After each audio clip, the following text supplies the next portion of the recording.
Hey everyone, it's Sal and Shawnee, Life After Sunday. Carpool. I always say carpool because we always do these videos in the car. Today we had an argument. We had a nice healthy discussion, a healthy argument. But we still love each other, of course. And these are normal things. I would call it a bundle of disagreements. Bundle of disagreements. Oh yeah, that's a good way to put it. But these things happen, especially in a marriage. And today we're going to be talking about 3 tips to staying married or getting through an argument while married and while in your anger. We're going to be talking about 3 tips to getting through that and making things right. Because remember, marriage is forever.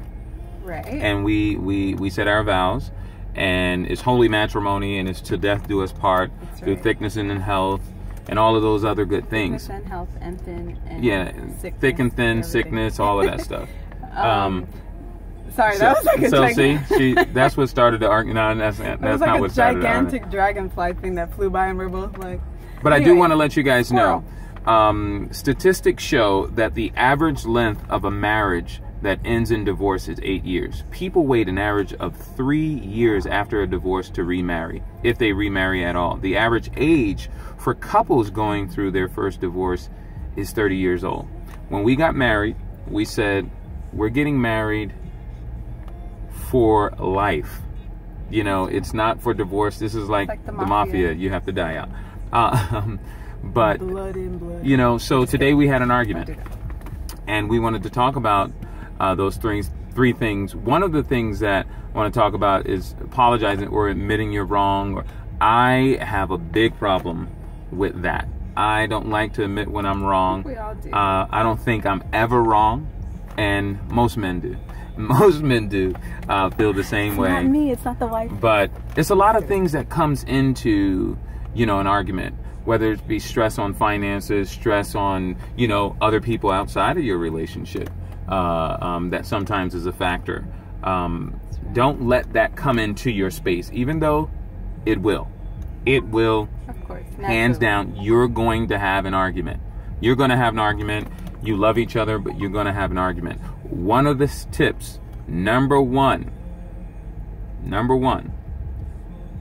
don't make crazy decisions when you're angry. That's right. Don't be impulsive. Don't make it. Don't make any decisions. It's really hard to be.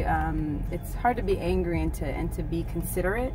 It's hard to be frustrated and be like, you know, and kind of control or contain yourself sometimes. But that's kind of something that we really have to learn and to master, not just in marriage even, but in relationships altogether. And so, I mean, I don't know if you guys know. Whoever doesn't know, we've just celebrated in February 13 years of marriage. And year anniversary.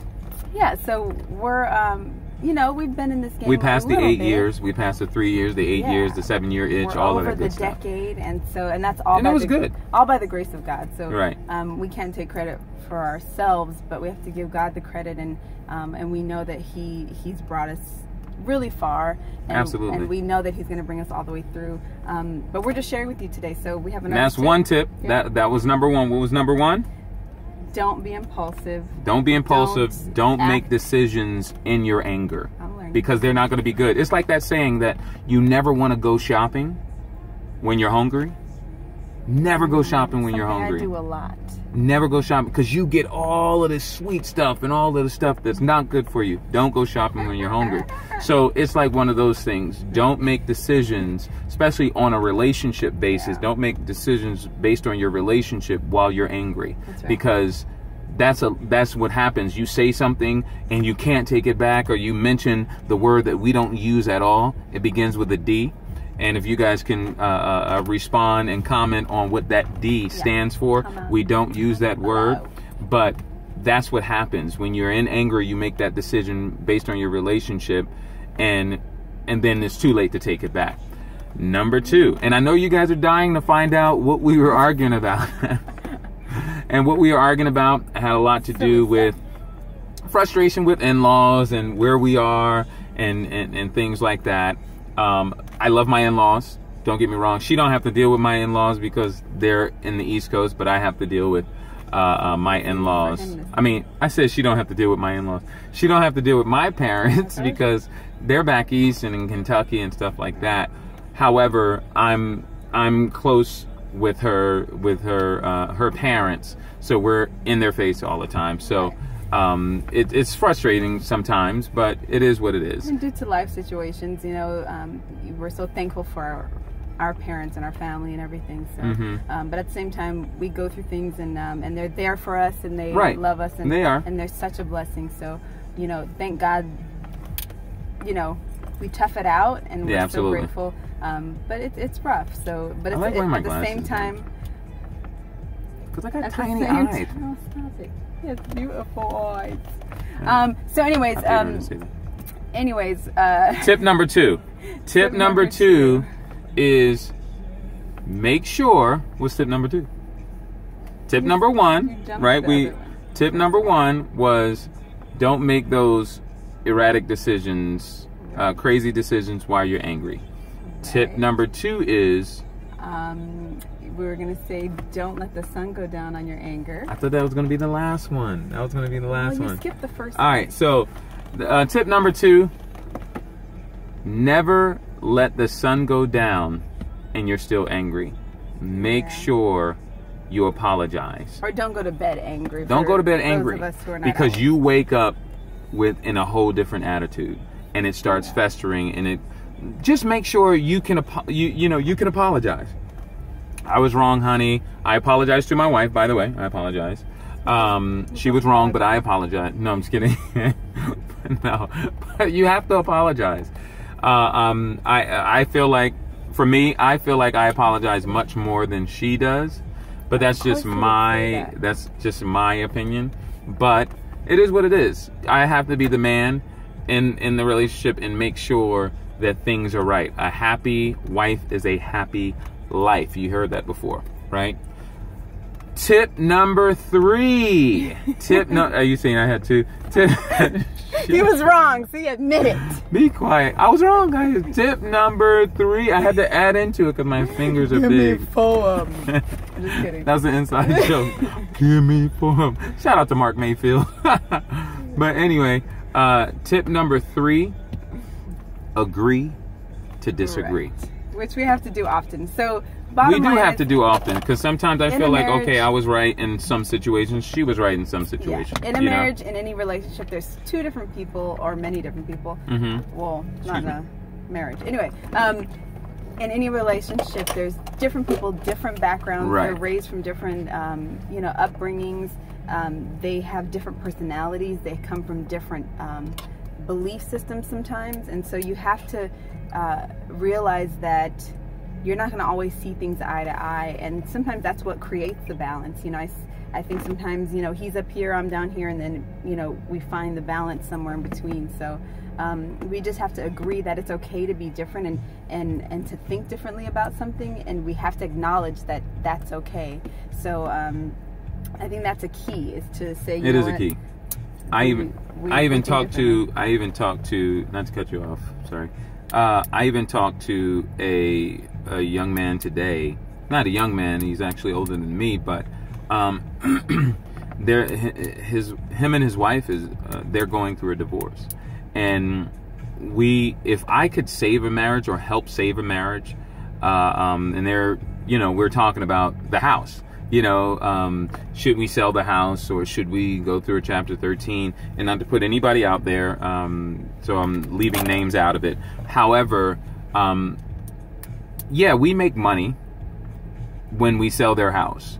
However, I'd rather save that marriage, or be instrumental in saving that marriage, rather than make money off of their dilemma, off of that tragedy, because I believe divorce is a tragedy. Sometimes, you know, I know some of you watching might feel differently, but I am so against divorce unless it's very, very, very necessary. But, you know, the word says, what God has brought together, let no man separate. And we strongly believe that no matter what our ups and downs are, she's been supportive of me. I support her. We support our family. We support each other, and it's very, very, very, very important to stay with that. All right, so think about this. Servings per marriage, 50%. Divorces. First marriages, now listen to this. First marriages, they stay 41%. Second marriages, 60%. Third marriages, 73%. The average age, 30. Years before remarrying, 3. Divorces per hour is 100 divorces per hour. We are against divorce. We love each other. I love my baby. It's my girl. You know, but we get into tiffs. We get into arguments, healthy discussions, and disagreements, and it's good. It is. You learn to work through them, and it's really learning that person's personality. You're never going to know every single thing. You know, as you learn, you learn about your spouse. And it's a blessing too that I don't know how many of you guys know, but we work in real estate, and so what he was just talking about is, you know, they sometimes when he's meeting with different people, he saw another squirrel. No, I said we're at 11 minutes. Sorry. I know, and so this is really important. When he's meeting with people, sometimes in those meetings, because that's where he usually goes, with people to, you know, help them with their home. He has to sit in these kind of rough situations where people are at odds with each other, and husbands and wives are ready to, you know, call it quits, and there's no turning back in their opinion, and so it has a lot to do with finances too. Yeah, that's a rough space to be in. Don't let that get you. Don't let that get you. Go through it. So we're gonna end there. We do want to say that we promote healthy, loving, faith-based, foundationalized marriage, and it's important. It's definitely important. Also remember that for those of you who have children, we have 3 boys. And pray together, stay together. That's right, and also a daughter.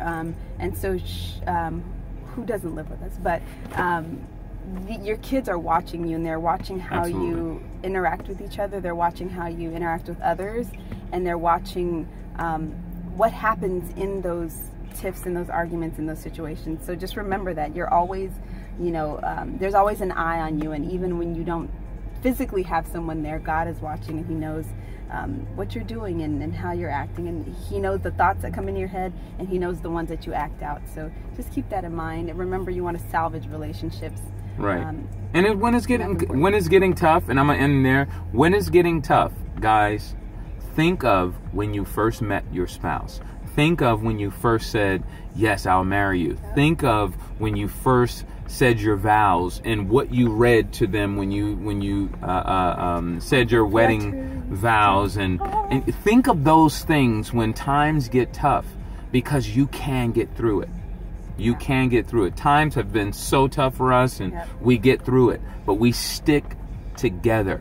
A family that prays together stays together. And that's, a part of that is also the great examples we've had before us. My parents, our mentors, and so many people around us. So we thank you guys for being great examples. Continue to do that. All the beautiful couples that we have surrounding us, our friends, you know who you are.